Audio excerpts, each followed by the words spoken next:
Hello and good evening. Welcome to the Tuesday, February 9th, 2021 Redevelopment Agency meeting. Let the roll call reflect that all board members are present with the exception of board member Nadolski, who has asked to be excused. Before we begin, I will go ahead and read the chair's statement regarding the chair's determination to hold electronic meetings without an anchor location. It reads, in accordance with Utah Code 52-4-207-4, I have determined that conducting meetings of the Ogden City Council with an anchor location presents a substantial risk to the health and safety of those who may be present due to the infectious nature and potentially dangerous health effects of contracting the COVID-19 virus. This determination is based on the following. The Center for Disease Control and Prevention has determined that COVID-19 is easily spread between or among people who are in close contact with each other through airborne respiratory droplets and may be spread by people who are non-symptomatic. The state of Utah has developed the COVID-19 Transmission Index through a collaborative effort among state and local health officials, elected officials, the hospital industry, and business leaders. As of February 1st, 2021, Weber County was in the high transmission category, limiting group gatherings to 10 people or less. Based on the foregoing, all public meetings, including work sessions and meetings of the redevelopment agency, will be held electronically through February 28, 2021. Information on how to connect to the electronic public meetings will be posted on each agenda. The public may comment during the electronic meeting and public hearings on agenda items designated for input or during the general public comment period. Written public comments may also be submitted through the following electronic options. Telephonic message 801-629-8158, public comment submission form at ogdencity.com/public input, or email at citycouncil@ogdencity.com. This statement becomes effective February 1st, 2021. Thank you. First up, we'll have a Pledge of Allegiance by Vice Chair White. Please rise if you are able.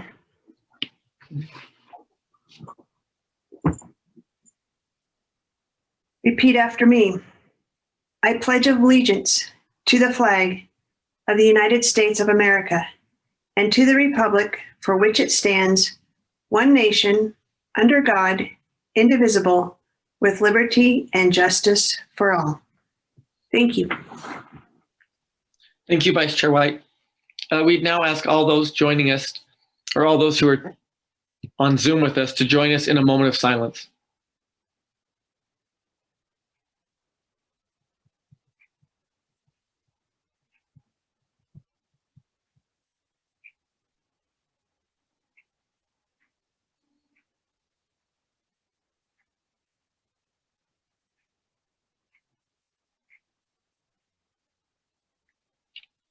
Thank you.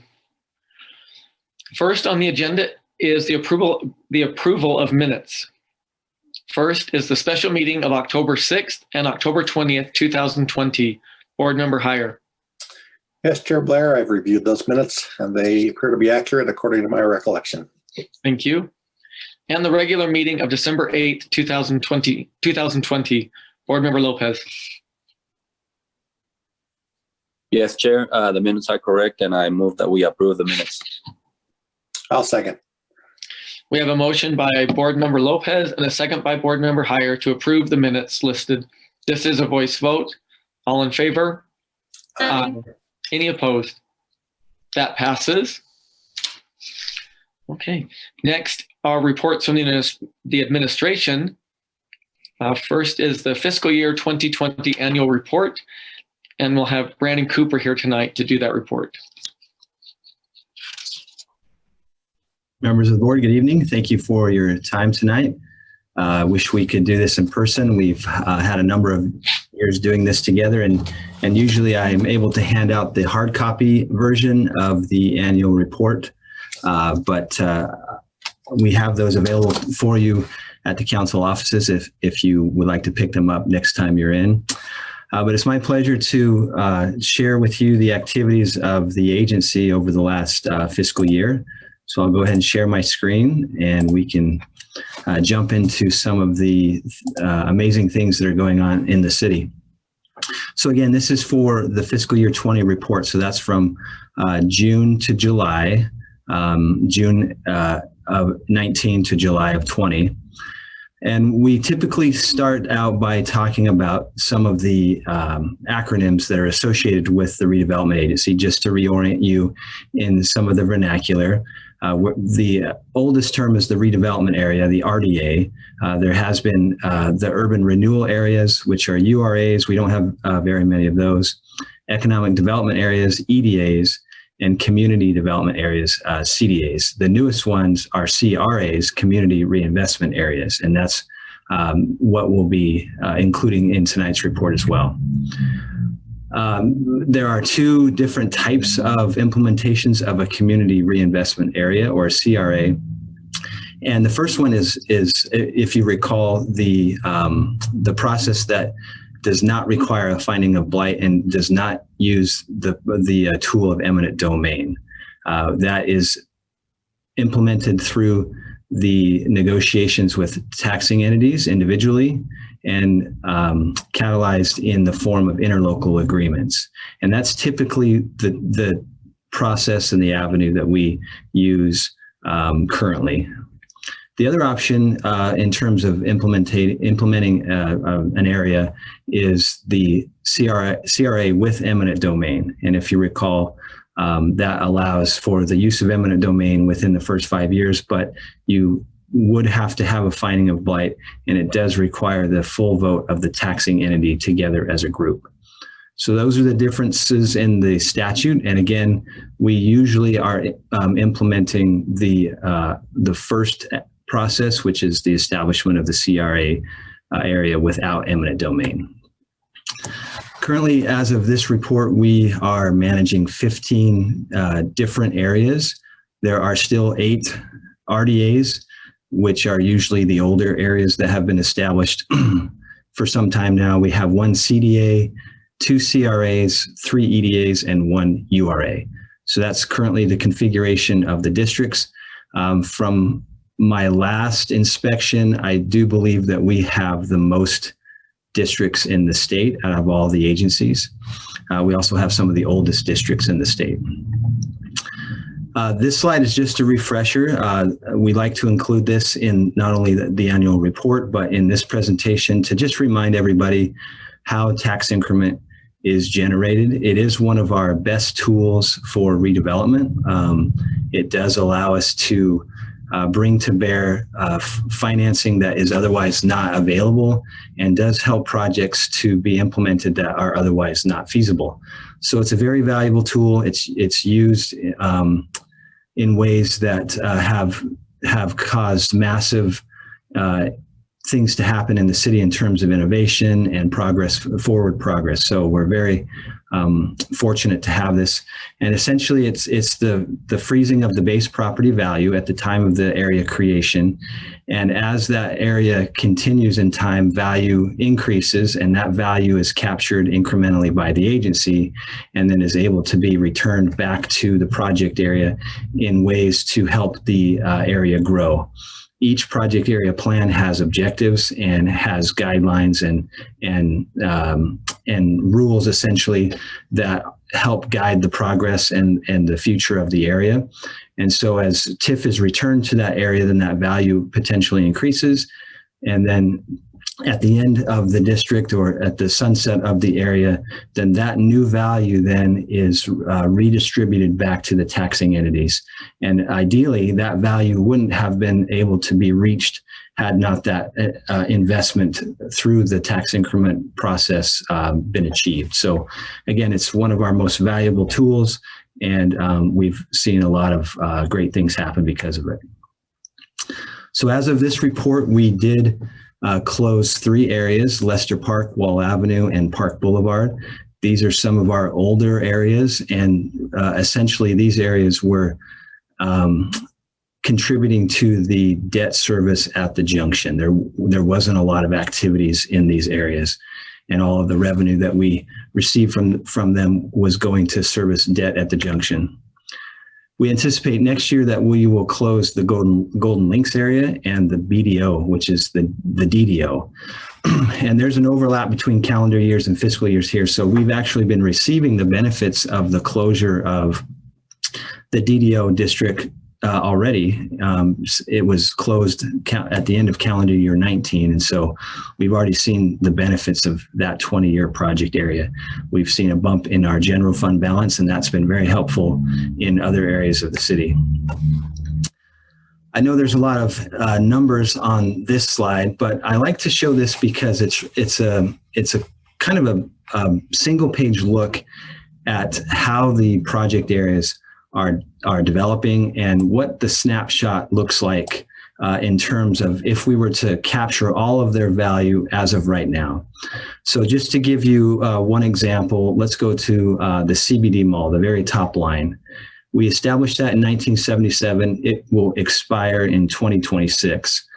When we started in 77, it had a value of $3.1 million. And as of tax year 2020, its current value is $81 million. So you can see over those years, it's grown in value by $78 million. And if we were to close that today, based on our current tax rate of 0.002651, we would receive $208,090. That's much higher than what we would have received had that district just grown organically over time. So the annual growth is 58%, and generally properties outside of the redevelopment areas are only growing between 3 and 5%. You'll see that not every area is that productive. Golden Links has a negative growth rate, and so that's one that will expire next year, and probably for the best. It's not really contributing anything to the agency, nor has there been much development happening there. The belle of the ball is really the DDO. You can see it was established in 98, closed in 19. Because it was federally owned property at the time, it only had a taxable valuation of $22,000. And as of 2020, it had a valuation of $637 million. So that really is the quintessential example of the positive benefits and the accurate use of the redevelopment tool and the TIF tool. That's an increase of a massive amount, and we're currently receiving $1.2 to $1.3 million based on that new valuation of $637 million. And so these new districts that we have implemented over the last couple of decades, especially the ones that I have been part of since 2007, we've really looked at focusing their use and making sure that we have viable plans in place prior to their establishment so that we don't get the relapse of a Golden Links project area. We really want to replicate what's happened at DDO. And as you see, Trackline was one of our later districts established in 2013. That's seeing a 33% growth rate. And also the Kiesel CDA established a couple of years later. It's also seeing a plus 30% increase. And that's much higher than what it would have experienced had it not been the target of reinvestment in an area. So we're very happy to have this tool. As I've said, we continue to employ it in appropriate ways. We have a number of different project areas that we're looking at now, and we think this is a very good trend as we lose some of the older non-productive districts and move into the newer districts. We're taking all that knowledge and all of those lessons that we've learned, and we're applying it to the newer districts along with what our taxing entity partners are telling us related to some of the goals that they have as well. So it's really going well, and we hope to see a number of them come out in the near future as well. Let's see. Can I just ask a really quick question? Yeah. I'm just wondering, I really appreciate you again covering the TIF and how that works, etc. Could we talk about maybe one of these examples and kind of talk about, how much money was invested in that area from the revenue that was generated? Am I making sense? So we can see or understand better how it works when you talk about the actual numbers. Yeah, I think one of the best. Yeah, if it's easy. Yeah, I think the easiest example and the best example is, again, DDO. Mm-hmm. When we were given that land, it was not situated for commercial development, right? So the infrastructure was old, the road system wasn't conducive to commercial activity. So there had to be a massive initial investment and then an ongoing investment over time. So that initial investment was made by the city through a bond of about $12 million. And that $12 million went into infrastructure. Because there were already existing buildings at the base and there were new buildings being built during the first couple of years, it started generating tax increment almost immediately sufficient to pay that bond. And so that was a perfect relationship between the two. Over the course of the 20 years, we've collected about $75 million in tax increment. All of that tax increment has stayed at the base. It's not come to the agency.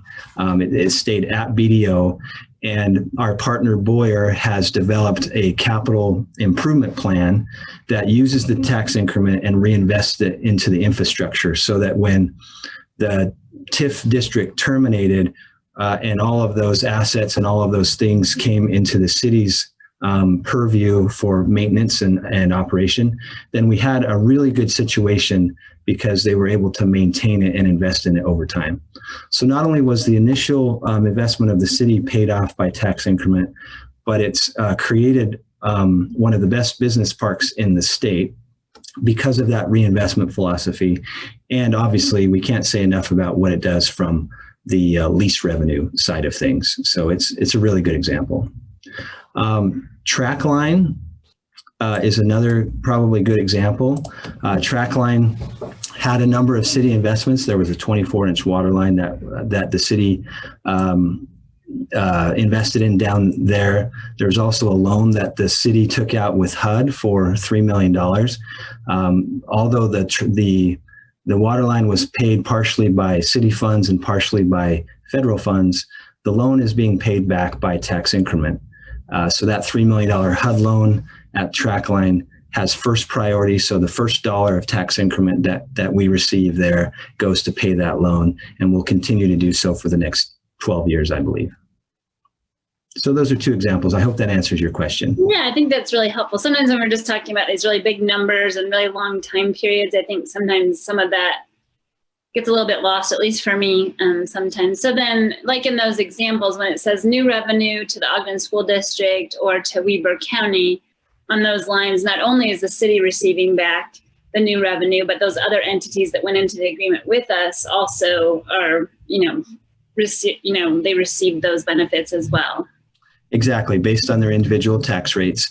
Again, if we closed everything today, the city would get $3 million, the school district would get 8.3, and the county would get a little over 2. As of 2020, you can see that all of the colored rows have expired in previous years, and so that's already giving us, BDO's not in this. There looks like there's a calculation.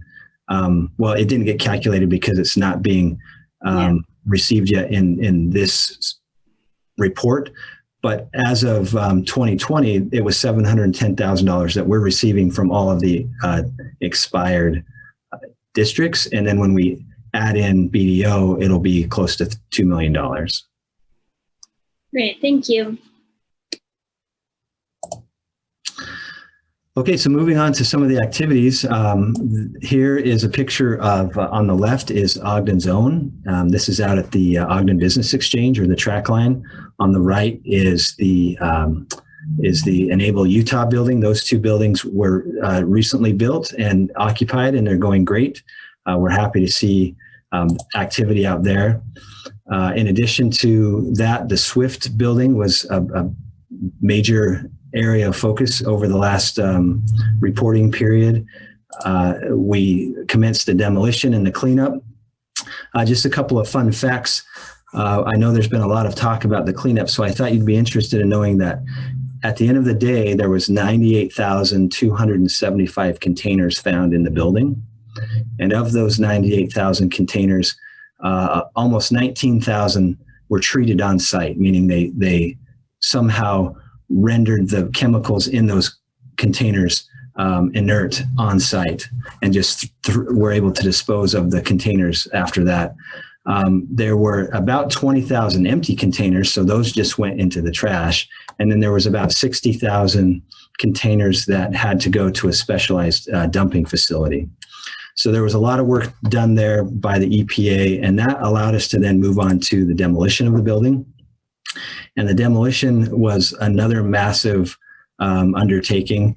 There was about 1,700 loads, semi-truck loads of debris hauled off and hauled to the dump. That's after the chemical cleanup. So this is just the debris that came from the building, over 1,700 loads.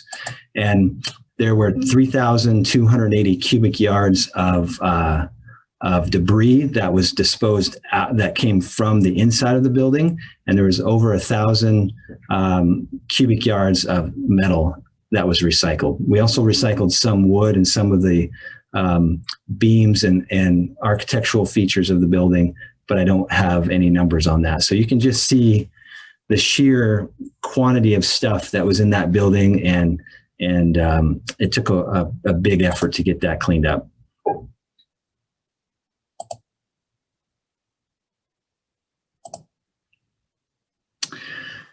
And before I move on from Swift and Trackline, I wanted to, it's not very often that we can come back to you as a council or as a board and talk about the effects of your decision making. And I think this is a really good time to do that. You know, we bring you a lot of different decisions to make, and in some cases you're very informed and very aware of what's going on. In other cases, it's information that just comes before you and then leaves.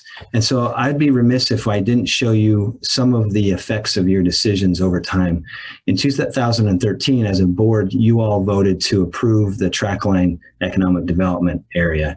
And the picture on the left was the condition of the stockyards at that time. It was covered in concrete. There was just piles and piles of debris, old buildings, chemical contamination in the soil, you name it, we had it out there.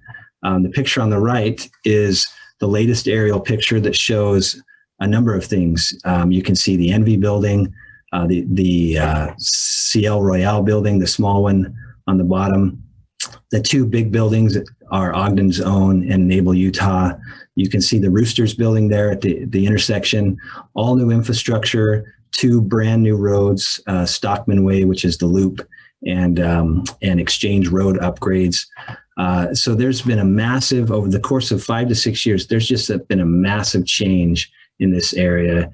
And it's all because as a board, you had vision and you were able to take a leap of faith in some cases, hoping that we could take a zero to a hero. And we're well on our way in doing that. In addition to the activities that I've described at the Swift and the park itself, we've actually worked with a couple of different entities to create the Trackline Bike Park. That was a fun activity. Our internal partners with engineering and public works, they were wonderful partners to help with this. We had some corporate donors. The Trails Network folks were just irreplaceable in helping with this. So this is a great asset to the Ogden Business Exchange.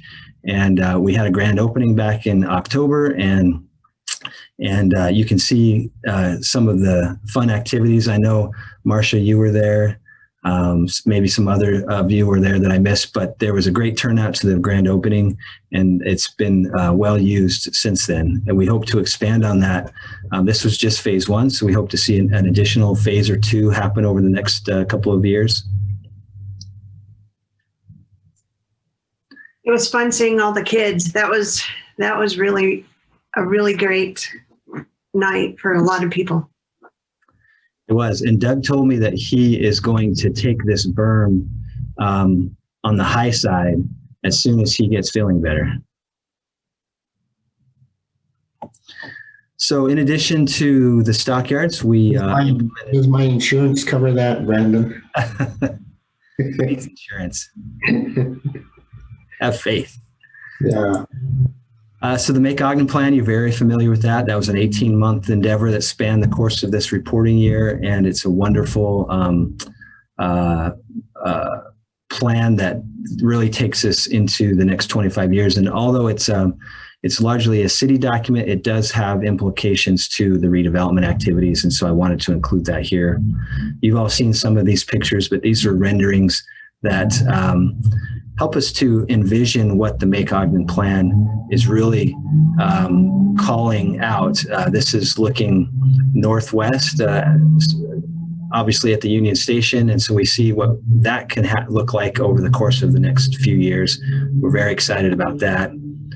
Here's a vision of what our municipal block could look like, reorienting the amphitheater to allow for a larger seating area and kind of an establishment into the Wonder Block development, adding some additional buildings to the site to allow for more uses around the municipal garden and the amphitheater. So that's a wonderful vision of what could take place.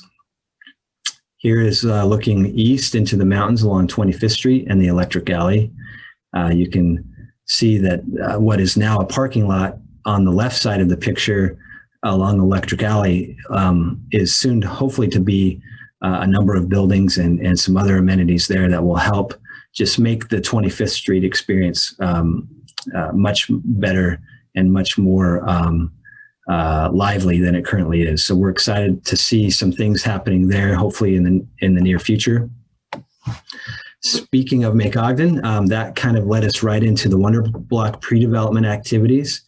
That project is at the old Continental Bakery site, as you know, and that will consist of a number of really exciting things, public and private parking, a new hotel, potentially office buildings, residential units, unique and amazing promenade that snakes through the middle of the development that's meant to link all of that new use into the back of 25th Street, and again, enhance what's already happening and really cool at historic 25th Street. Hey, Brandon? Yep. Can you remind me how many new housing units or how many apartment units might come online with Make Ogden if it's fully built out in 2093 or something, whatever I'm just kidding, but what's the amount that they came up with?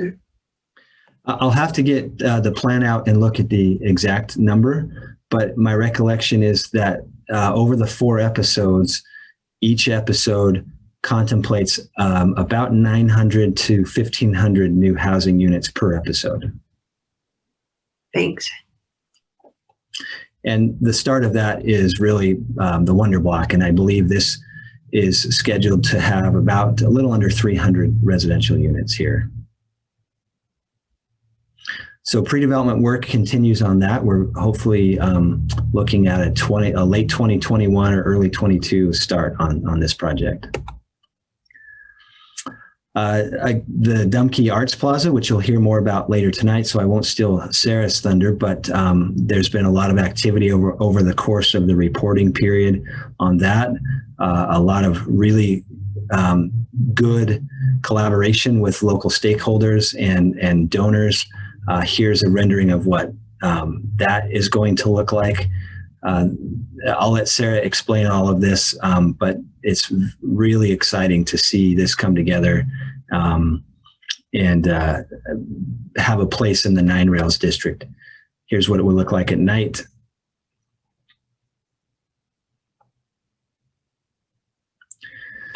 So that's really it for the last fiscal year. Looking ahead, we're pedal to the metal in terms of capitalizing on some of the opportunities that currently present themselves. Union Station is really the major rock in the Make Ogden plan, that and 25th Street. So we look to continue to focus on that. That's going to be a long-term endeavor. The Rite Aid project is coming along nicely, and we should see some activity this year on that. So we're excited to finally get that kind of in a place that's going to be really exciting and sustainable. We're focused at the airport, as you know. There's activity at the west side of Walmart along the river there. Riverbend continues to expand. We're focused on maximizing our downtown parking and coming up with a new parking plan there. So this upcoming year will be just as busy as it has been.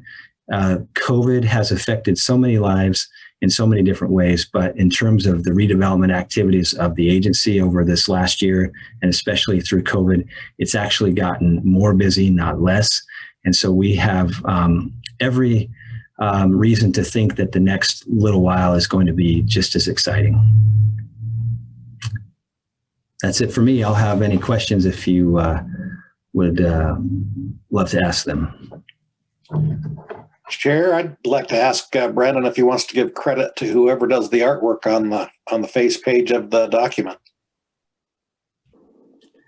We hire a consultant that does a lot of the redevelopment agency annual reports throughout the state. They're BWP Communications, and they've done our report for the last, I think 3 or 4 years now.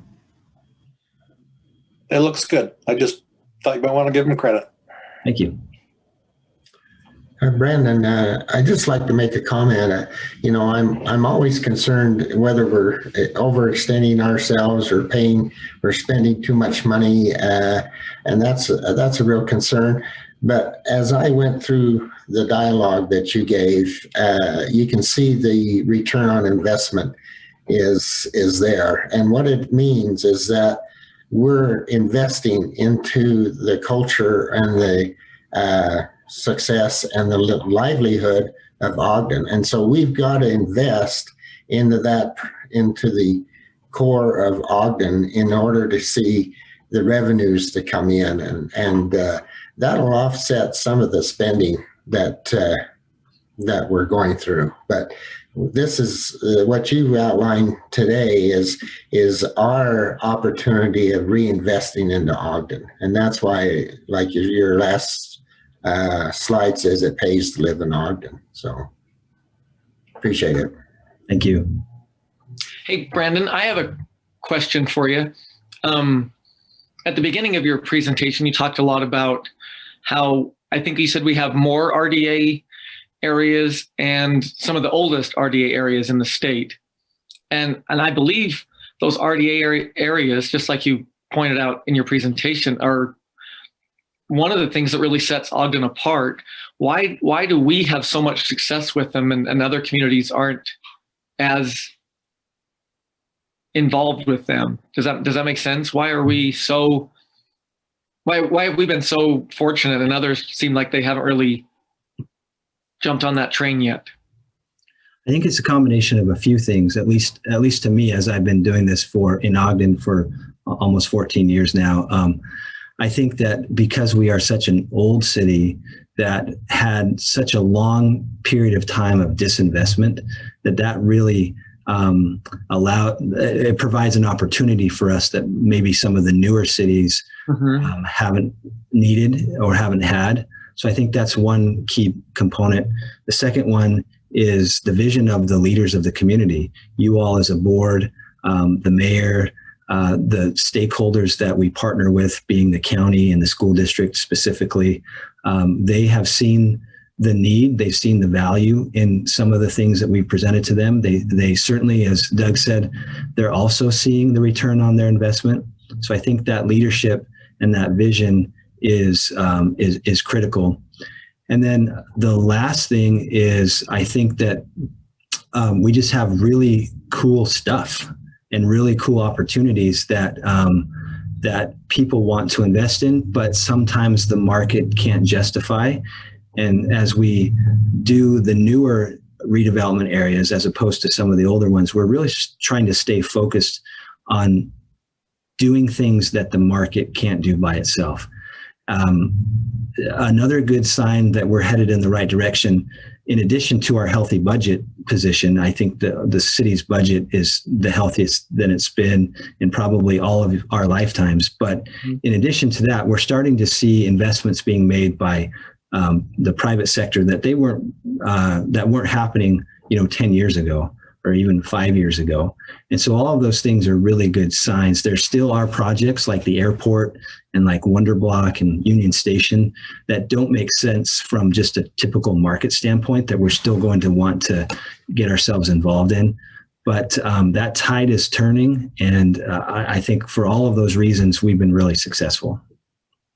Definitely. So yeah, it's been great for the time I've been on the council to see those things just continue to build upon each other, and the success keeps breeding more success, and it's definitely trending in the right direction. So kudos to you and your team and everyone for all their hard work. Thank you. Right back at you. It takes all of us to really understand this and to get behind it with your votes and with our efforts. And like I said, I can't say enough about the county and the school district. A lot of cities don't have the kind of relationship that we have with our school district. And as you know, they're critical in participating because of their tax rate and how much they bring to the table. So we're very grateful to have that relationship with the school district and with the county as well. They've participated at 100% in a lot of these areas. Yeah. Yeah. I think we need to be that we're more creative in what we have. We have to be very creative in developing the resources that we've got, and also have a vision and a focus in there. But I think our creativity is probably one of the other elements that we're seeing in this concept. And Make Ogden captures that creativity. I mean, the Make Ogden plan is the future of Ogden.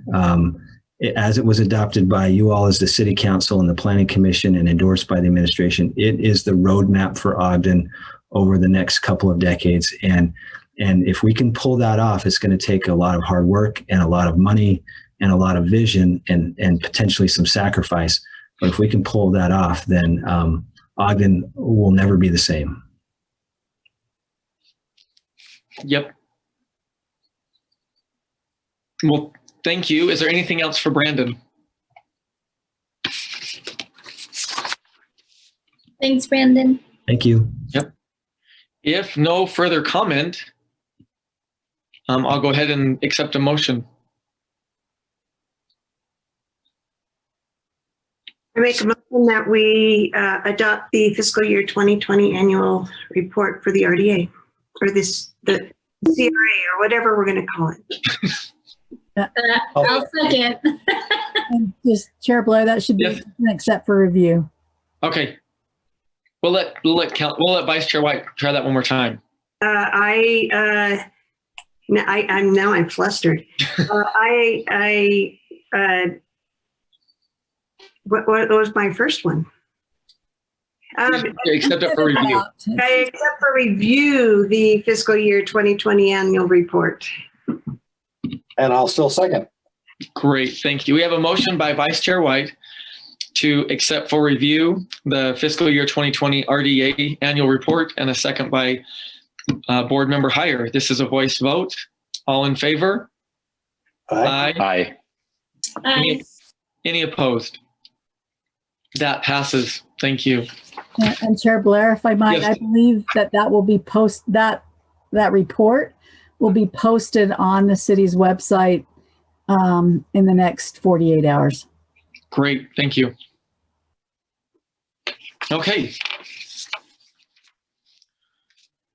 Next up is public comments. Just before we begin, a couple of statements. Questions posed during public comment will be noted and answered at the end of all public comments.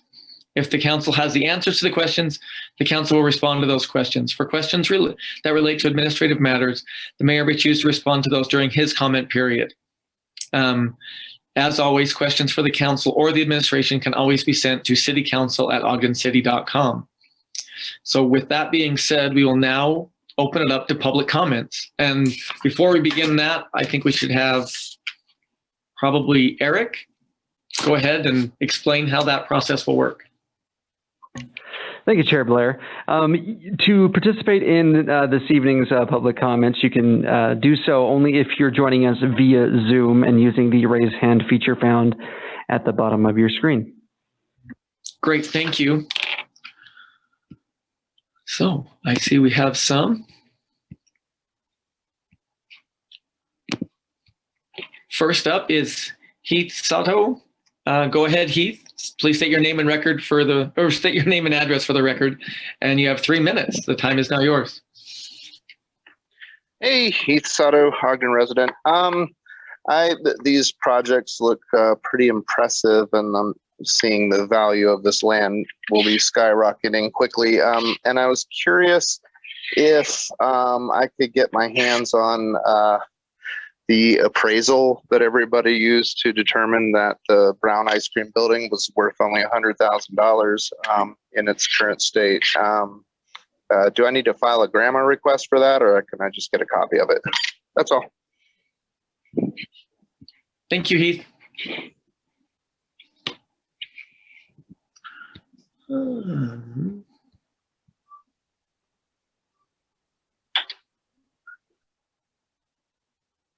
Okay. Next up is, please bear with me, Jeffrey Globoki.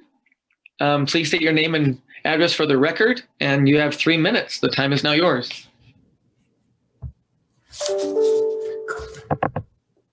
Great, thank you. And I'm sorry, I understand I may be jumping in ahead of the game. I was going to make comments around the Arts Plaza.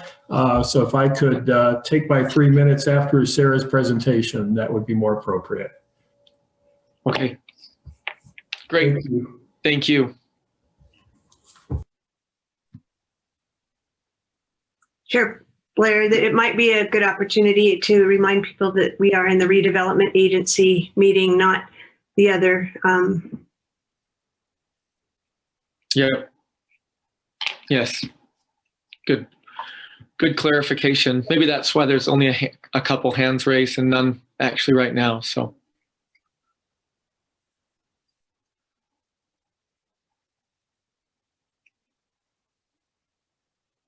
Okay. Not seeing any more hands raised.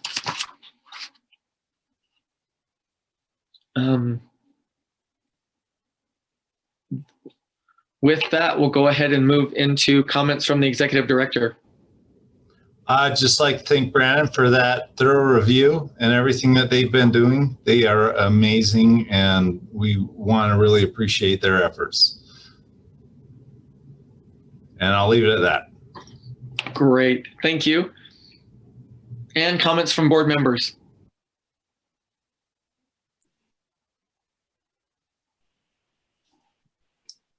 Chair, I'll make a quick comment. I would just, I'm not sure who should respond to Heath's request. I don't know if it's appropriate for him to do a grandma request. I don't know what the process is for that.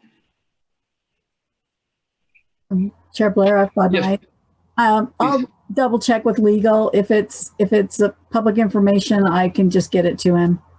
If it's not, I'll send him a note. Great, thank you. Okay. Any other comments from the board members? Chair, I was a planning commissioner during the time when DDO was transferring over to the city and becoming BDO. I remember the potential anxiety that was present. It was a lot of money. We hadn't had that experience before. It was a little bit of a leap of faith. It is really good to see the the numbers that have been produced from that. And I looked through some of those really lean years around 2008 and some of those times, and can't imagine what Ogden would have done through that time if we had not had BDO lease revenue to bail us out of some of those problems that time created. So, you know, it helps me to have faith in these other things in the future, even though, you know, they do kind of pay out many years in the future. But in all reality, they don't cost us very much along the way. So I'm just happy that we had this report, and hopefully the citizens that had any concern can look at that and realize the upside does outweigh the cost.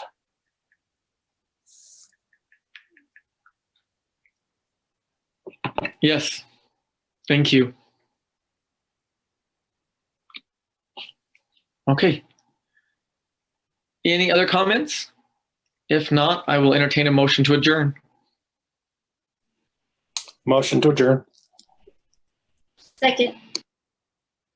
We have a motion to adjourn the RDA meeting by Board Member Hyatt, second by Board Member Chaburka. This is a voice vote. All in favor? Aye. Aye. Any opposed? That passes. Just a reminder, we'll have a special city council meeting following this meeting, so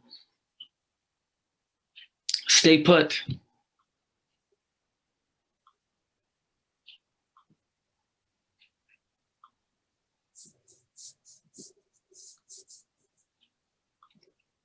We'll just wait for the recorders to get us moved over, and then we can begin.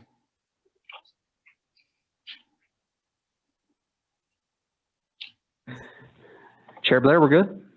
Great, thank you.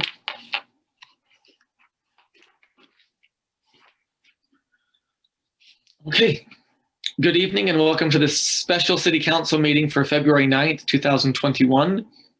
Let the roll call reflect that all council members are present with the exception of Council Member Nadolski, who is asked to be excused. And in reference to the chair's statement, we read it at the beginning of the RDA meeting and also at the beginning of the work session. So we have already done that. First up, we have a public hearing for the Arts Plaza. And we have first item would be proposed ordinance 2021-8, amending the fiscal year budget. And that presenter will be Lisa Stout. Excuse me, Chair, may I interrupt for just a moment? Uh-huh.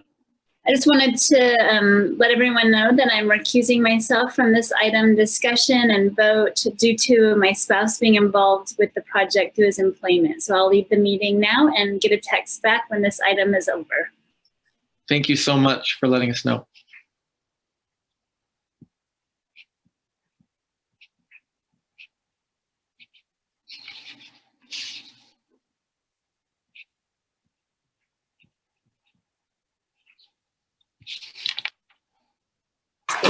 Thank you, Chair Blair. I appreciate the opportunity to be here this evening.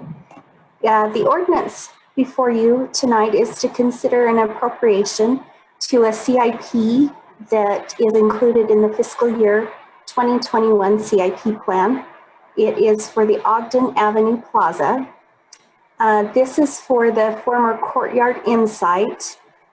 It will transform the public plaza and help activate 25th Street, create stronger connections between the Central Business District and East Central neighborhoods. And they intend for it to catalyze the revitalization of the 9 Rails creative district.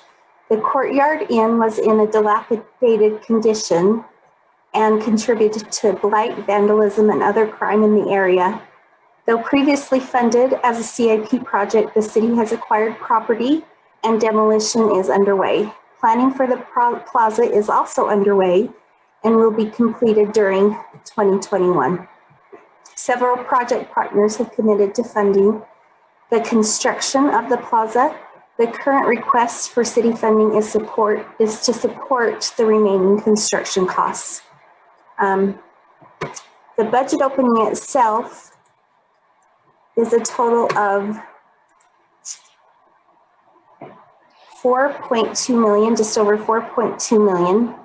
The sources of funds are from the Dumke Foundation in the amount of $2.2 million. Ramp pass-through. This is a ramp grant given to Ogden First. It will be a pass-through to the city for $450,000, and city funds in the amount of $800,000, which will be a transfer from the redevelopment agency. The total appropriation to the Ogden Arts Plaza construction will be $3,450,000, and a use of retained earnings in the BDO of $800,000 is also included in this budget action, which makes the ordinance total $4,250,000. Just wanted to remind council of all the investment that has already been put into this project. The council has appropriated a total of $1.9 million, over $1.9 million, for the purchase and the demolition of the Courtyard Inn, and $150,000 in public art funds for the design of the plaza. The additional appropriation of $800,000 is included in the budget ordinance before you this evening and will go towards additional construction. And then additionally, with the Dumke contribution and the ramp pass-through from Ogden First, community partners will fund $2.6 million to the construction of the plaza, bringing the total investment into this area to $5,555,000. This is just for the construction. Sarah Meese will talk more about the resolution for the naming agreement and the additional costs that will be needed after the plaza is constructed. I'll turn the time over to her. Thank you.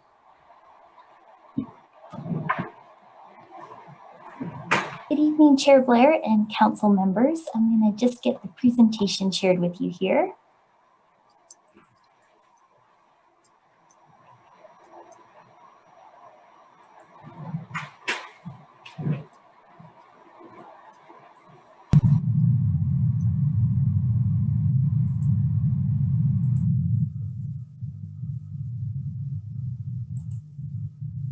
All right, are you seeing that all right? Yes, thank you. Okay, great. We appreciate the opportunity to discuss the Arts Plaza project with you this evening. As you know, the Arts Plaza is located in the Nine Rails Creative District at 25th and Ogden Avenue. The master plan for Nine Rails, which was adopted in 2018, identified this project as a high priority for the Creative District. So why are we building an Arts Plaza? One of the primary goals of the Nine Rails District is to create new opportunities for the community to engage with art in the public realm, just as part of our daily experience of the city.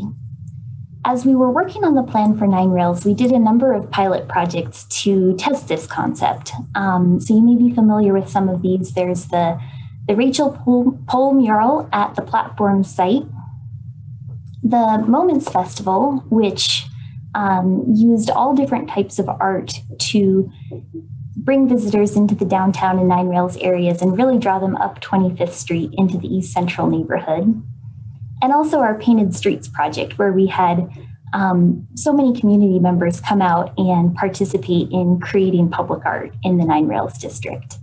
And it was really amazing to see through these pilot projects how public art could increase activity and vibrancy in our community. I think we also saw how art in the public realm can help build community connections and really increase our sense of place and civic pride.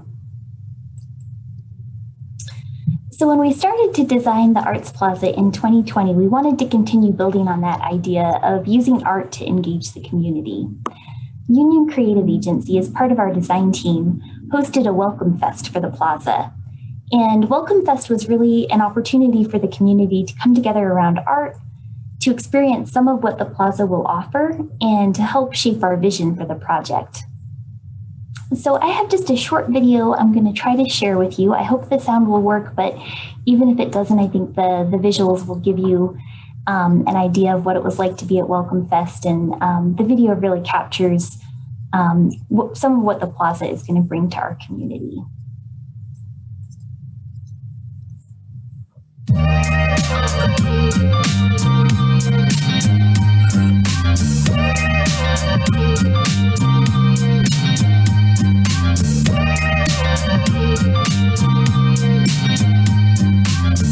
So tonight we're having a little event that we're calling Welcome Fest. It's this opportunity to basically welcome the community into this space, hang out in a dirt lot. A year from now, this thing will be built, but we wanted to bring the community together to become part of something. We've tried to bring in almost like a sample platter of what's possible here. So we have live music, live performing arts. We have a projection artist here who's doing an installation. The goal for us tonight is to get community to come out, experience what's possible here, and then hopefully tell us what they want to see here.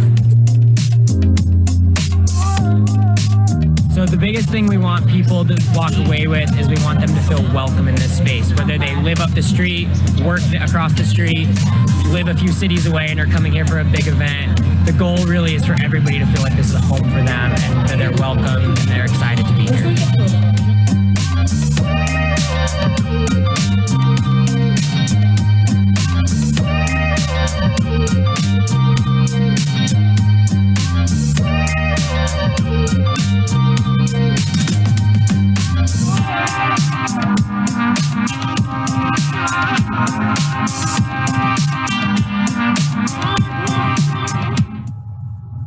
All right. So with that event, it was just really exciting to get a glimpse of the impact that the plaza can have as a public gathering space that's really designed to bring the community together around all different types of art. So through the Welcome Fest and other engagement sessions that we held virtually, we received some really great input from the community, as well as our project partners. The design team used this input to develop design principles for the plaza. And I'll just go over those quickly here. The plaza is really meant to reflect the community and to create an inclusive and welcoming space for the community to gather. It's also meant to broadcast ideas and further establish Ogden as an arts destination. It's designed to celebrate our natural environment, and it's meant to have the flexibility so that it can evolve with Ogden over time. And Brendan gave you a little preview of the next couple images, but this is the current design of the plaza looking into the plaza from 25th Street. And you can see here that there's quite a bit of flexible open space, and that's meant to accommodate large-scale art installations as well as smaller arts-based events. We have what's called the Smart Grid, which is just a series of poles that really bring a lot of new lighting into the space and also give us the option to have art installations that are suspended above the plaza. And then finally, you'll see here, there's also an LED screen, which will be important for us to bring innovative new video and multimedia art into the plaza. And then again, this is just another view of the plaza. This one is looking west from Ogden Ave, so kind of towards the back of the Bigelow Hotel. And you can see here a ramp that leads up to an elevated platform or plinth. And that platform just provides a different perspective on the site and the surroundings. And it also gives us the opportunity for additional art programming up on the platform. And then here in the corner is what we call the folded planes. And that area introduces an element of play for kids and families. So it will include misting poles and musical chimes that give people something to interact with at the site, in addition to the art. We also have two design elements that are really an extension of the plaza, and they are included in our current project scope and budget. The design of these elements got started a little bit after the plaza design, so the images that you're seeing here are still just conceptual, but we wanted to share them with you this evening.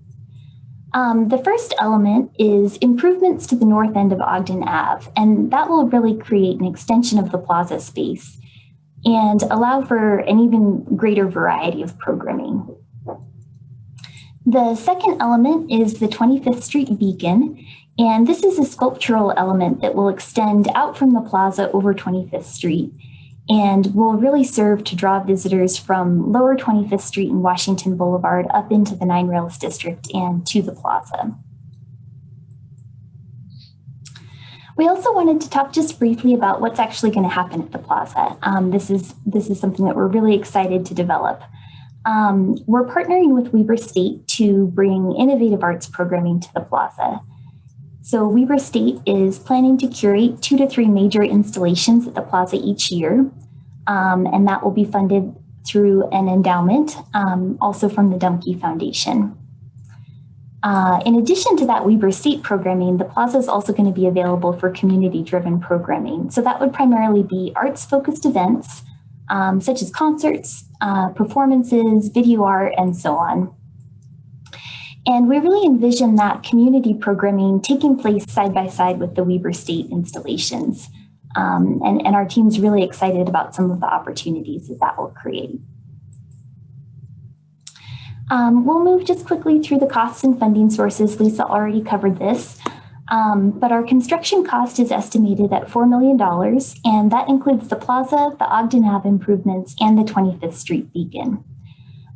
We are looking at some additional non-construction costs, and those would primarily be for maintenance of the plaza and for the arts programming that will happen at the plaza. These are the funding sources that we will use for this project. We'll start with the construction funding sources. The city has received a very generous contribution of $2.2 million from the Dumke Foundation. That includes $200,000 specifically for the Ogden Ave improvements and $250,000 for the 25th Street Beacon. And that contribution is really what's allowing us to include those design elements in our current project scope. Ogden Contemporary Arts, formerly known as Ogden First, is funding $450,000 towards construction from a 2020 RAMP grant. And they have requested an additional $550,000 from RAMP in 2021. And then finally, our city funding request is for $800,000. Apart from our construction costs, we do anticipate requesting additional city funds for a reserve fund, which would allow us to replace and upgrade major equipment at the plaza, and ongoing maintenance. For that ongoing maintenance, we are looking into using tax increment financing from the Adams CRA to help fund that. We are also looking at the funding for arts programming at the plaza, and the biggest piece of this is that the Dumke Foundation intends to fund a $2 million endowment to Weber State to help them bring those large-scale installations to the plaza into the future. And Weber State will also be supporting that effort with additional in-kind contributions. So we're presenting 2 actions for your consideration this evening. Lisa already touched on the budget item. I'll talk briefly here about the sponsorship naming agreement and establishing the name of the plaza. So the plaza would be named for the foundation in recognition of their $2.2 million contribution to the plaza, as well as their many prior civic contributions to our community. So the formal name of the plaza would be the Dr. Ezekiel R. and Edna Wattis Dumke Foundation Arts Plaza. We would also have an informal name to use to refer to the plaza. That would be the Dumke Arts Plaza. Those naming rights would continue for 75 years or until the plaza is no longer used as a public civic space. The city would also commit to using the plaza name on signage at the site and in our related marketing materials. And then finally, the plaza would be complete by October 15th, 2021. That is a pretty aggressive schedule, but we worked closely with our design team and our contractor, and they're comfortable that that schedule is workable. So just to wrap up, we're, again, deeply grateful to the partners that have provided such generous support for this project. And we're really excited for the impact that this project will have in our community. So we look forward to your questions. Okay. Thank you, Sarah. Are there any questions for Sarah and or Lisa?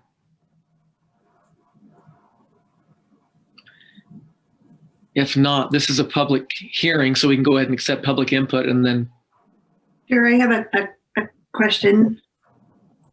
And I don't know who it's for, but and maybe it's for Sarah. About how much do you think we're going to need for ongoing maintenance? And I guess it's a two-part question. If that's the case, then do you think that we will be able to really generate that from the Adams CRA? And when will the Adams CRA start to generate that kind of money to pay that back?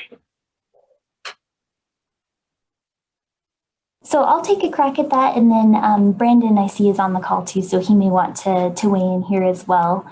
But the Adams CRA is currently generating TIF that's not obligated. Not all of the TIF being generated right now is obligated as incentives in our development agreement. So there's some TIF that's available already, and we anticipate that looks pretty good moving forward and should be sufficient to cover the maintenance needs for the plaza. We've talked about having the maintenance contracted out to a third party in this situation because the plaza is kind of a unique space and is going to have some unique maintenance needs. But we do want to do some additional work on that. I think now that we have our design is kind of established, I think we'll be able to do some additional work getting a good cost estimate for those kind of ongoing day-to-day maintenance costs moving forward, and come back to council with that. Just a quick follow-up question. Is there a process by which we have to go through, since it's RDA money or TIF money? Do we have to have an agreement with the RDA? I may need to defer to Brandon or Lisa on that one. And that's just, I don't know the answer to that. Normally, the process would be that the board would appropriate an operating budget for the purpose of funding the contract. The contract itself would be under administration, executing the contract. But the funding, the appropriation of an operating budget would come to the board. Sorry, Brandon. Thank you.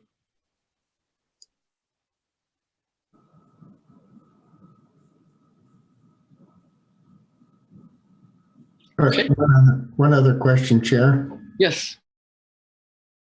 Are we looking at maybe if some of the citizens or residents or even companies in the area would like to make a donation to this this art project? Are we in the process of maybe receiving some of those funds? That's something that we're really interested in, but is not currently established. I think our focus right now has been on securing all of the funding sources needed for the kind of the upfront capital investment or construction costs of the plaza. But we definitely see a need for additional contributions that would help support some of the community-led programming at the plaza. So I think once we get our design finalized and construction underway, we can turn our attention to what mechanism would work best for that. So how can we receive additional donations from community members or from businesses in our area that could be used to help support, I think in particular, the community-led arts events that we'd like to see happen here at the plaza.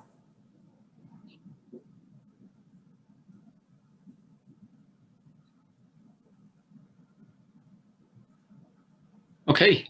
Any others?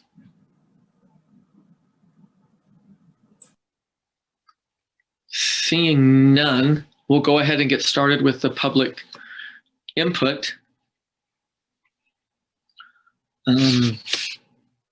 Brandon, do you want to go ahead and explain how that works? Absolutely. Thank you, Chair. You can participate in this public hearing only via Zoom. So that would be by using the raise hand feature found at the bottom of the application. Okay. Looks like we have some hands raised already. We'll go ahead and open the public input. Go ahead, Heath Sato, the time is now yours. Hi, Heath Sato, Ogden resident, artist. I just wanted to give my full support for this project. Literally my first day in Ogden. I attended a Nine Rails development meeting that night, and Sarah's just been the best. Everyone there was open and welcoming to ideas, and it's just been a great process from the start, the development of the Nine Rails district. And I've been attending the Plaza development meetings from the start, and I'm very excited about it. A huge thank you to the Dumke Fund as well, Foundation as well. So that's it. Thanks. Thanks, Heath. Okay.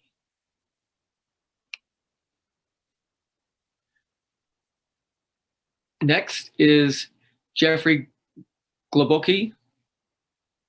Sorry about if I butchered that name, but go ahead, Jeffrey. The time is now yours. Great, thank you. Sorry to have jumped the line earlier this evening. I apologize for that. No worries. Hello to everybody on council. My name is Jeff Globocki. I serve as an advisor to the Dr. Ezekiel R. and Edna Wattis Dumke Foundation, and thanks for the opportunity to speak with you for just a few moments tonight. The foundation board members send their regrets and their apologies for not being able to attend the meeting tonight, but they do very much look forward to participating in the October ribbon cutting. You might know that Dr. Dumke and his wife Edna Wattis Dumke, they were the founders of the Dumke Foundation some 60 years ago, and they had a great history in Ogden and a great commitment to Ogden. The current foundation board looks very much forward to this $2.2 million gift to Ogden City for the Dumke Arts Plaza, for the Ogden Avenue improvements, as well as the Beacon sculpture at 25th and Ogden. And this gift is really made as a legacy gift in memory of the founders. You already heard from Sarah about the foundation's commitment of a $2 million endowment gift to the Browning Center at Weber State, and they'll be developing ongoing programming well into the future at the Dumke Arts Plaza. So the foundation really envisions this new civic asset in Ogden as a place for all people, for all art. And it's also a civic space that will put Ogden on the map in an exciting new way for residents and for visitors alike. We really do want to thank Ogden City for the partnership and collaborative effort. Appreciation to the mayor, to city council, and to all the city staff we've been working with. Sarah, Brandon, Lori, Christy, everyone's really come with a spirit of collaboration. So we thank all the partners who look forward to this quality Arts Plaza design and the impact it will have. And we want to thank you for bringing this space to life with us for everyone in Ogden and beyond. Thank you, Jeffrey.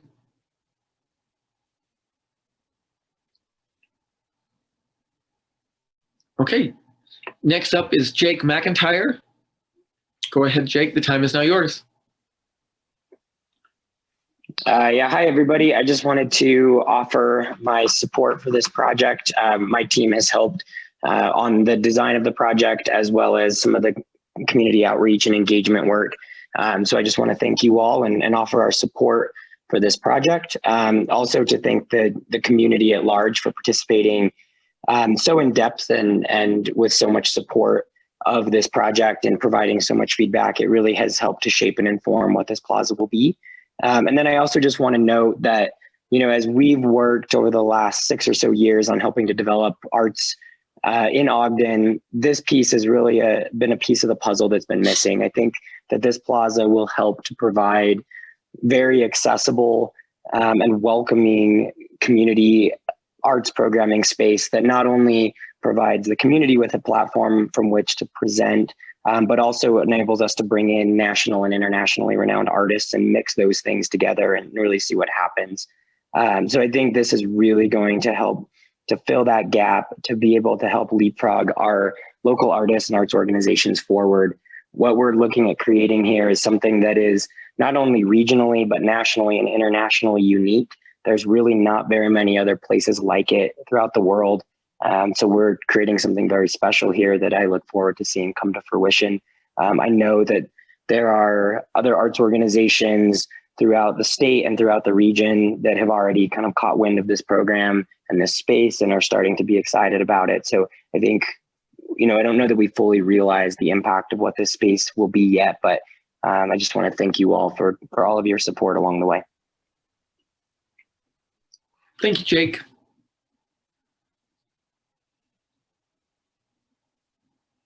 Next up is Matthew Chaburka. Go ahead, Matthew. Thanks very much for the time, and thanks to everyone for the aforementioned partners that have been involved in this project. I just wanted to speak in my capacity as a professor at Weber State University and also as director of the newly formed aforementioned Jeff Glabaki mentioned the Matthew S. Browning Center for Design at Weber State, a new organization that I'm confident you'll be hearing a lot about in the near future. But I just wanted to reiterate that Weber State is extremely excited to be part of this project. We've been consulting thinking of this as a part of an ever-broadening public art, visual arts programming endeavor, and it has really caught the attention and imagination and support, crucially, of the provost and the president of the university, and our new dean, Deborah Uman, in the College of Arts and Humanities.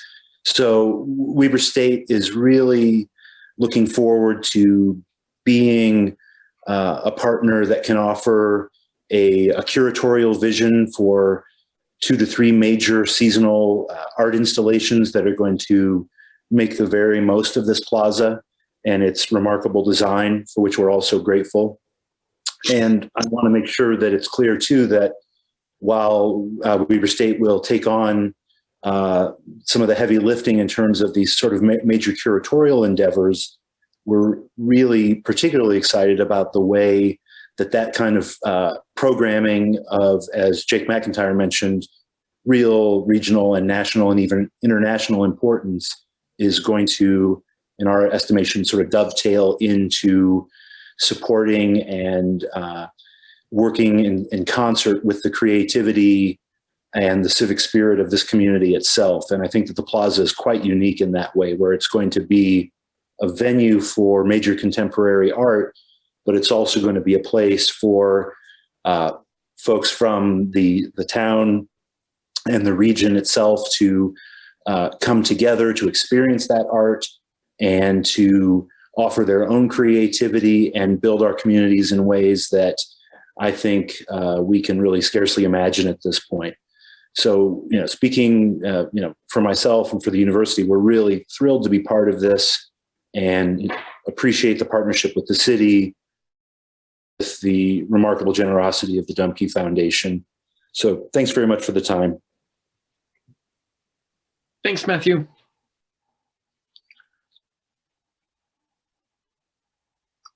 Next up, I believe it's Thane Fisher. So go ahead, Thane. The time is now yours.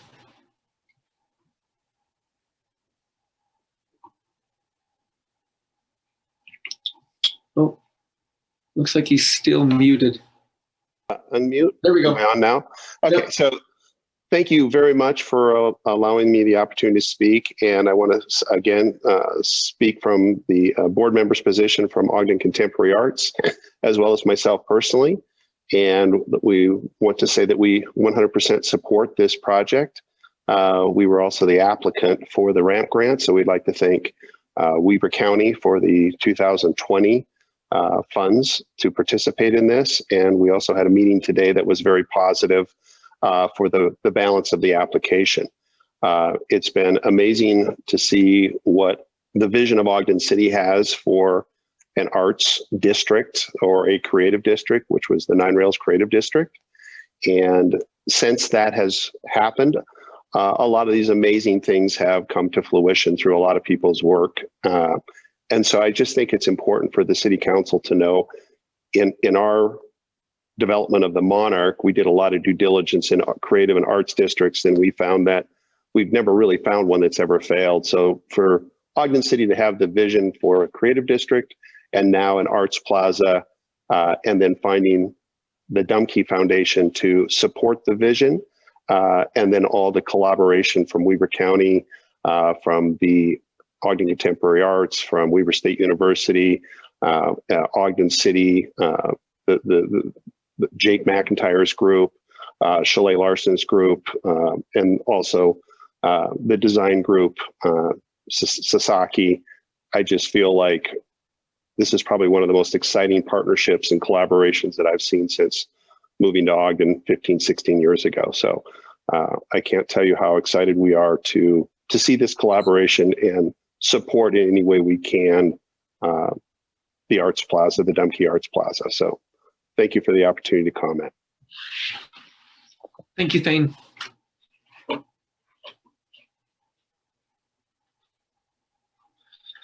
Okay, next up, it looks like Edward Mackner. Go ahead, Edward. The time is now yours.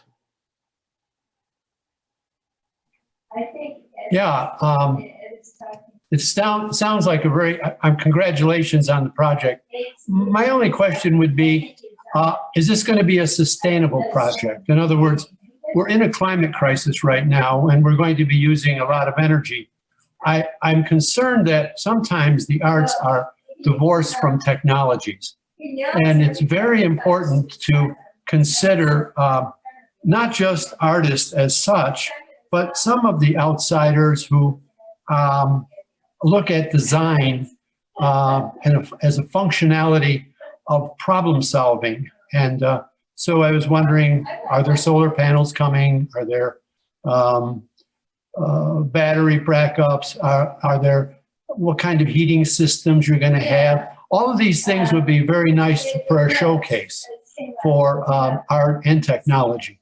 So congratulations on your the advent of this project, and I'm looking forward to attending and being part of it. Thank you. Thank you, Edward.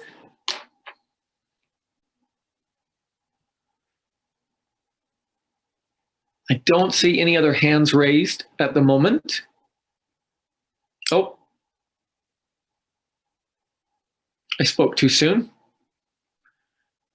Travis, your hand is now raised and the time is now yours.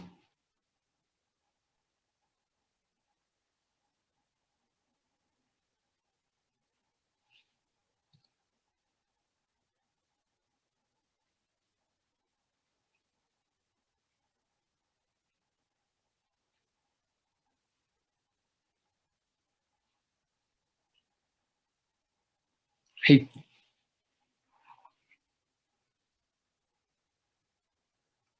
Travis, can you hear us?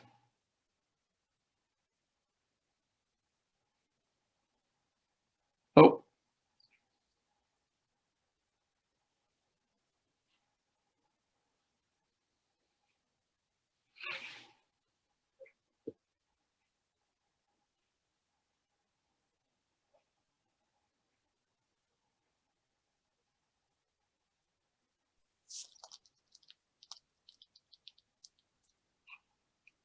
Travis, are you back on?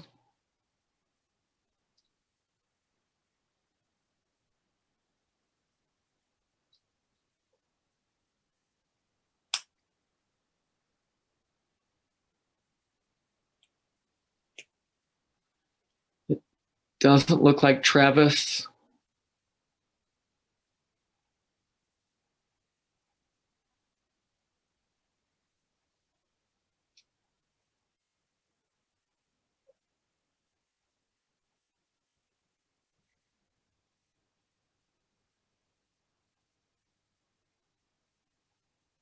Chair, it kind of appears he's having some technical issues. We still do have public comment left in the end of this meeting. Perhaps we can look forward to hearing from him then if he can resolve his issues with technology. Sounds good.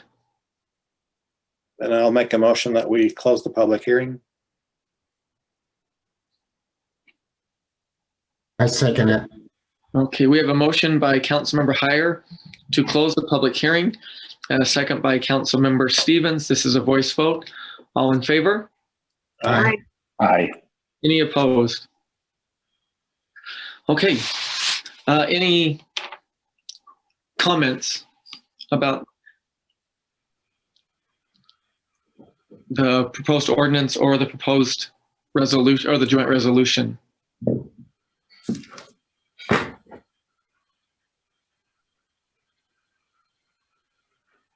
Are you ready for a motion? I am ready for a motion. Then I would make a motion that we adopt ordinance 2020-8. Second it. 2020 or 2021? 2021-8. Did I say 2020? Sorry if I did. 2021-8. Okay, thank you. We have a motion by Councilmember Heyer to adopt proposed ordinance 2021-8 and a second by Councilmember Stevens. This is a roll call vote. Councilmember Heyer. Aye. Councilmember Lopez. Aye. Councilmember Stevens. Aye. Vice Chair White. Aye. Chair Blair. Aye. Thank you. That passes. Chair, I'll make another motion that we adopt or joint resolution 2021-2. Second. Thank you. We have a motion to adopt joint resolution 2021-2 by Councilmember Heyer and a second by Vice Chair White. This is also a roll call vote. Councilmember Lopez. Aye. Councilmember Stevens. Aye. Councilmember Heyer. Aye. Vice Chair White. Aye. Chair Blair. Aye. Thank you. That passes. Okay. Next up is reports from the Planning Commission. We have Greg Montgomery here to talk about the Mountain America Credit Union Development Agreement amendments, sorry.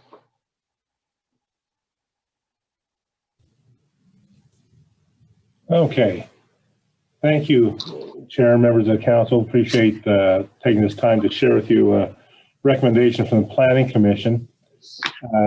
Just to give you a little background, back in 2018, the city considered a petition to rezone a corner piece of property that was in the MU zone from MU to a commercial C2 with a conditional overlay for the specific project of the Mountain America Credit Union being developed on the site.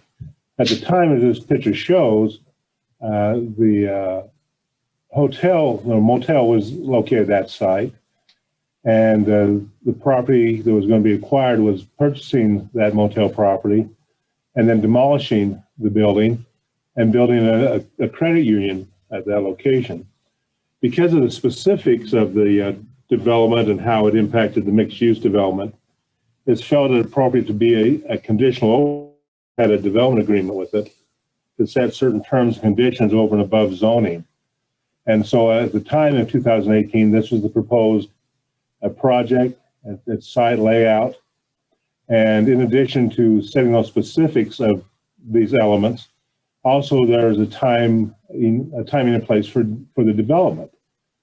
Well, since that time, the hotel has been removed, but the billboard's still there, which has limited the ability to, of course, create that site plan.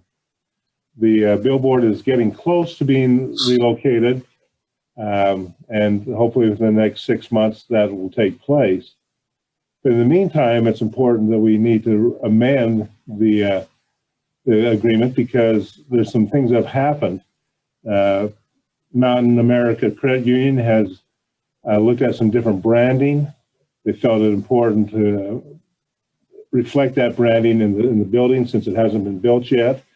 And so they desired to revise the design using much of the same materials, but taking on more of a theme that their branding has. Also, they can pick up on some of the other developments that have taken place in the river project along Washington Boulevard with more of the shed roof design, the modern awning type approach, still the same building shape. That shape has not changed, but overall design and application of materials has changed. In addition, the new development agreement would set a new time frame, since of course we've had 2 years and have not been able to really move forward because of that billboard. And with that taking place in the near future, revising the time frame so that the development agreement can reflect really what is going to be taking place. So again, as I said, picking up on some of the elements of the design that's in the area and reflecting that on the building. If you read the Planning Commission's transmittal, there was some discussion about a night deposit window and some confusion of whether was this an entry door into the building or what was its purpose. It's clarified that it's night deposit, and therefore the majority of the commission felt comfortable with that explanation of what's taking place. Again, you see the layout has not changed from the first development agreement. And again, that's that entryway. So the Planning Commission recommends to you 8-1 to approve this amended development agreement with the new architectural lines of the building, the materials being very much similar, and the development agreement amended to talk about a 2-year time frame from the amendment for the project to be completed. Hopefully it will be completed much sooner than that, but at least gives that time frame of what we originally had anticipated and extended on now to 2023. So if you have any questions, I'd be happy to answer that. Again, this is the zone is in place. It is conditioned by that conditional overlay with the development agreement, and amending the development agreement is all that's being asked for tonight.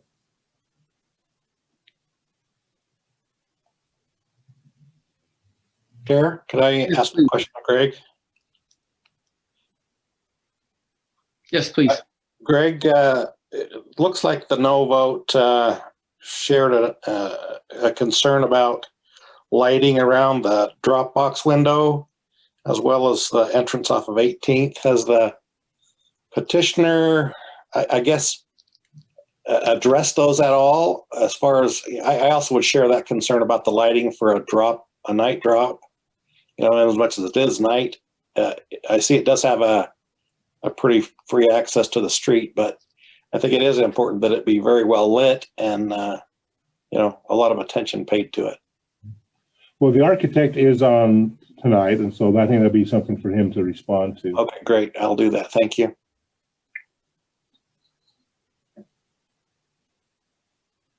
If there's no other questions for Greg, we do have the petitioner, Mr. Sanders, here. We can go ahead and ask him if he'd like to address the council.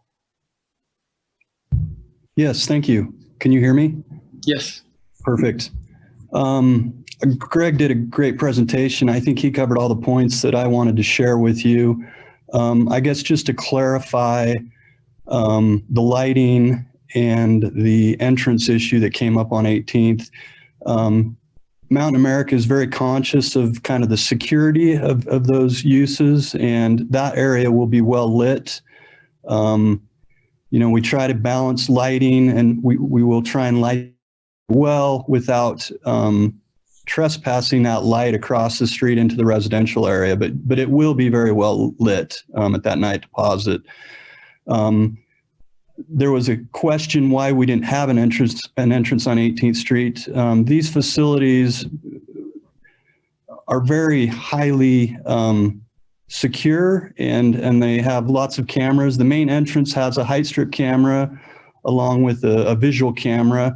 It's important that they kind of have one control point for the public so they can monitor who comes and goes. It creates a security problem when you have multiple entrances into a building like this.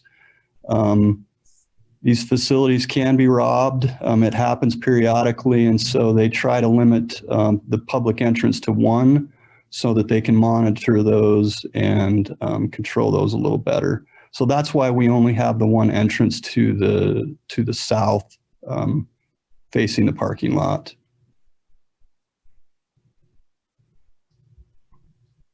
Okay, any questions for the petitioner? Thanks for the clarification. I appreciate that. Yes. Thank you, Mr. Saunders.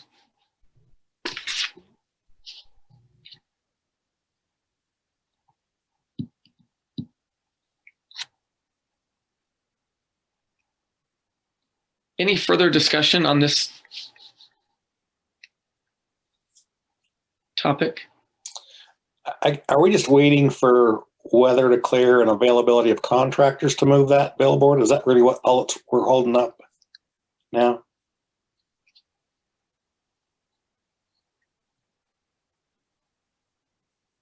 That'd probably be a good question for Greg.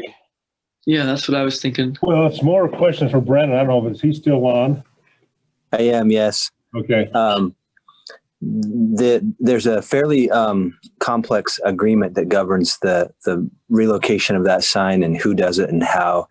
And we've been working through the terms of that agreement with YESCO and the easement owner, and Ogden City is the new location.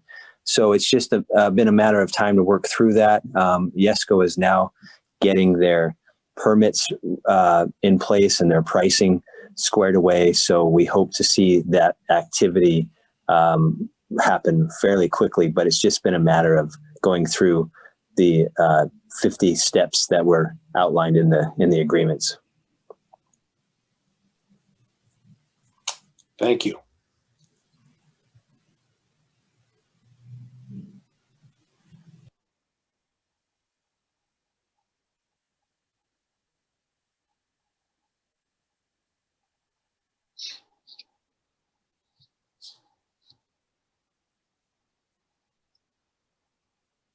Seeing or hearing no other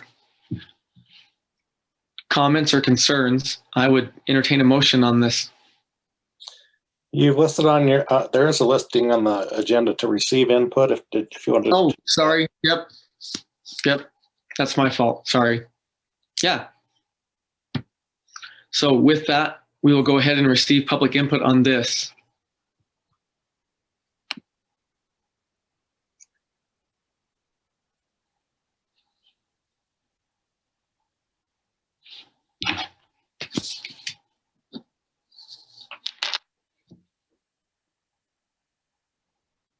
Not seeing anyone raise their hand on this item.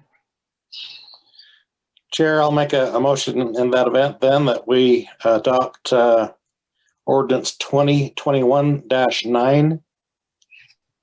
Second. Thank you. We have a motion by Councilmember Heyer to adopt proposed ordinance 2021-9 and a second by Vice Chair White. This is a roll call vote.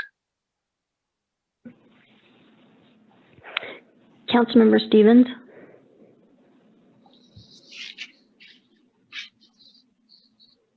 Aye. Councilmember Chaburka. Aye. Councilmember Heyer. Aye. Councilmember Lopez. Aye. Vice Chair White. Aye. Chair Blair. Aye. That passes. Thank you. Next up is public comments. Just before we begin, I'll read a little statement here. It says questions posed during public comment will be noted and answered at the end of all public comments. If the council has the answers to the questions, the council will respond to those questions. For questions that relate to administrative matters, the mayor may choose to respond to those during his comment period. Questions for the council or the administration can always be council@ogdencity.com. And just remind everyone that the city council encourages civil discourse to everyone who participates. With that being said, we now open it up to public comment. Those interested can use the raise your hand feature.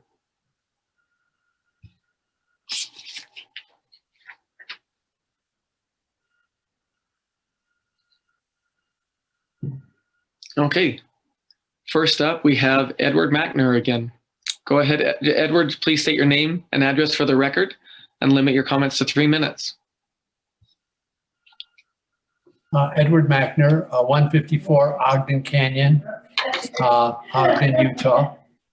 I just have a very quick question. I wanted to know what the plan was for the Ogden Corp for purchasing, it's about $1 million investment in a 71.29 acre area in Weaver Canyon, in Ogden Canyon. The parcel number is 13075002. And it was purchased in October of 2020.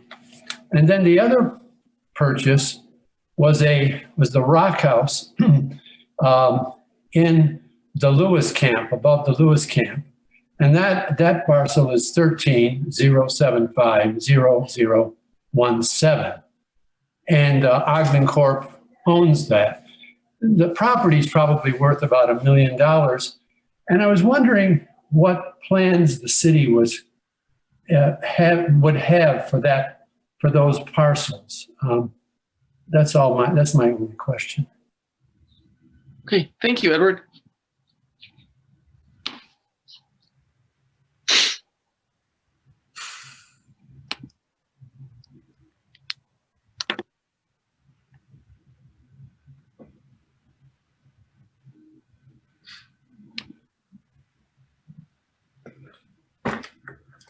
Okay. Not seeing any more hands raised.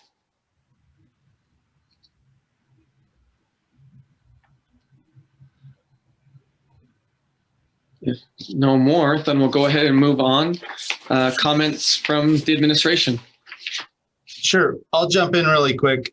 Marcia, or Vice Chair White, I want to say thank you for the call out for everything that's gone on in the legislative session. It's been exhausting and there's been a lot of effort, and I want to defer to our teammates and the administration that have been working really hard on that. They've done a phenomenal job with that. And I'll just say that Ogden City and the leadership here and the administration has been amazing in dealing with all those issues. And so we're recognized as a group of people that can come together and really help and support what's happening on the state level in terms of local control and everything else. And I appreciated your comments saying that you know that we're very involved in that, and it's a big effort. It's a big effort by everybody. So thank you for that. I also want to thank the Dumpke Foundation. The comments that came through over what's going on with the Arts Plaza are amazing. We're really excited about that. We're really happy to support that. And we can't thank the generosity of so many people that have come into that and been willing to contribute. Thank you so much. And just say with the Ogden Canyon purchase, just one quick comment. A lot of what's gone on in the Ogden Canyon, we have a 36-inch water line that goes through there that feeds all of our critical infrastructure in the summer. And we're trying to take care of that. So we don't have master plans for any of that. It's let's take care of a 80-plus-year-old water line that comes through there. And that's the goal of any work that's going on up there right now. And appreciate the question, but that's the whole purpose of what's going on in there right now. So that's what I've got. Thank you. Chair, may I, it's not really a comment, but I don't monitor my text messages very closely during meetings for obvious reasons, but I believe that the Travis that was trying to comment earlier is my neighbor, Travis Pate, and he's texted me to say that he wasn't able to make a comment because of the way he's connected. So I don't know if it was announced how to connect via the phone system. It doesn't look to me like he's logged on his phone, but he's saying that that's why he was having trouble. Not sure if we want to see if he's able to connect through the phone. And I apologize. Like I said, I just happened to look at my text messages. Yeah, I don't know. It was on, but it just wasn't able to, I don't know. I think if you're joined by phone, and again, I'm not an expert in this area, I think that you have to hit like *6 or *9 or something. But like I said, from my view, it doesn't look like he's on the phone. So I just kind of wanted to clarify that was part of his challenge. Technology. That's right. Yeah.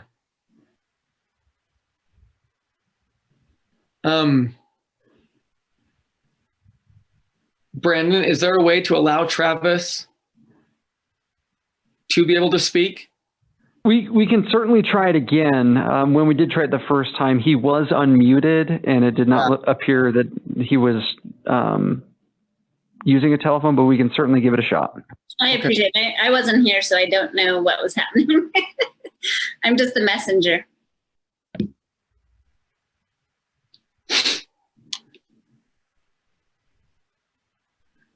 So then I think, Travis, if you're able to hear us, if you're just on your phone, then you could hit, and I don't know if it's *6 or *9. I don't remember which one. He's been permitted to speak. Yeah. If he just needs to unmute.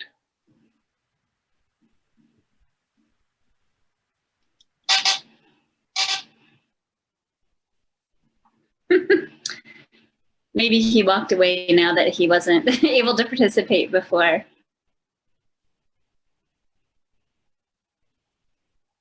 Okay, well, perhaps he can send us an email or give us a phone call, and I'd be happy to talk with him too.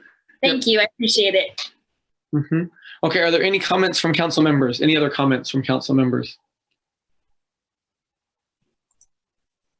Sure, Blair, I just have a really quick comment.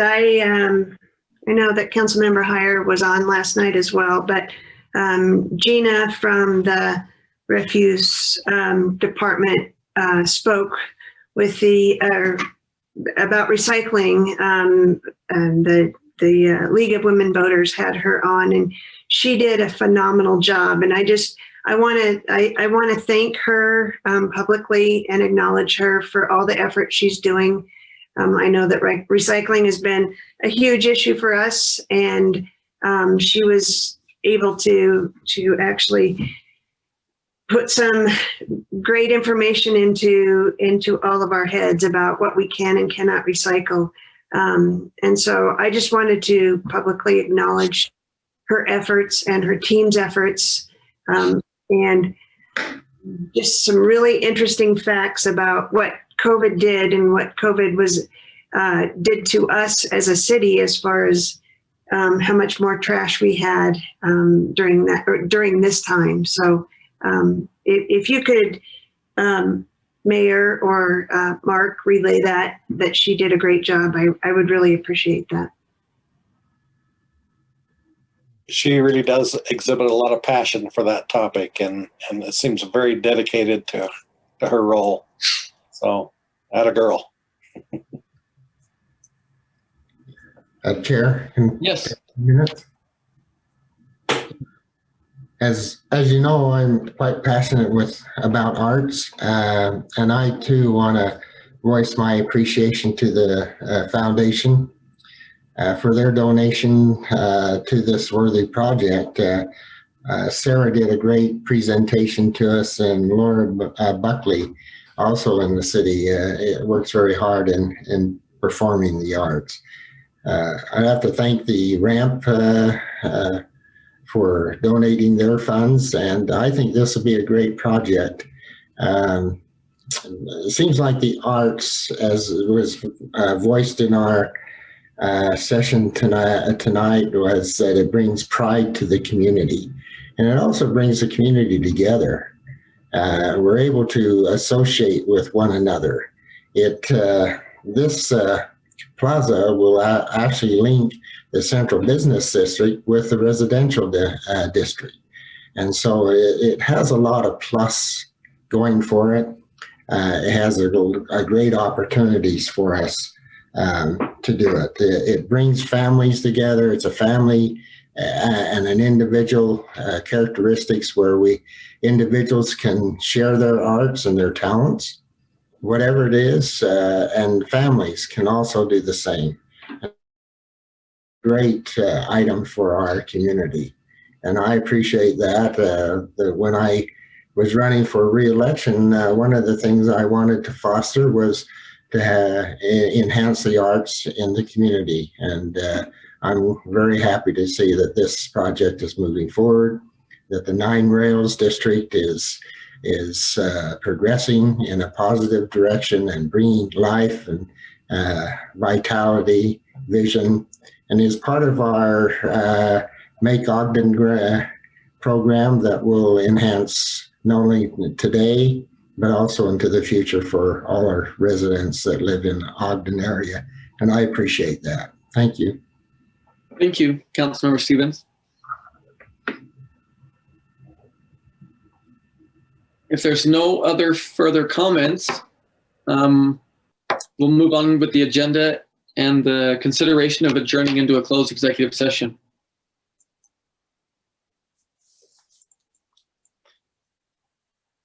Chair, I'll make a motion then that we adjourn into a closed executive session for one of the 7 items listed in the agenda. I'll second. Thank you. We have a motion by Councilmember Heyer to adjourn into a closed executive session, and a second by Councilmember Chaburka. This is a roll call vote. Councilmember Chaburka. Aye. Councilmember Heyer. Aye. Councilmember Lopez. Aye.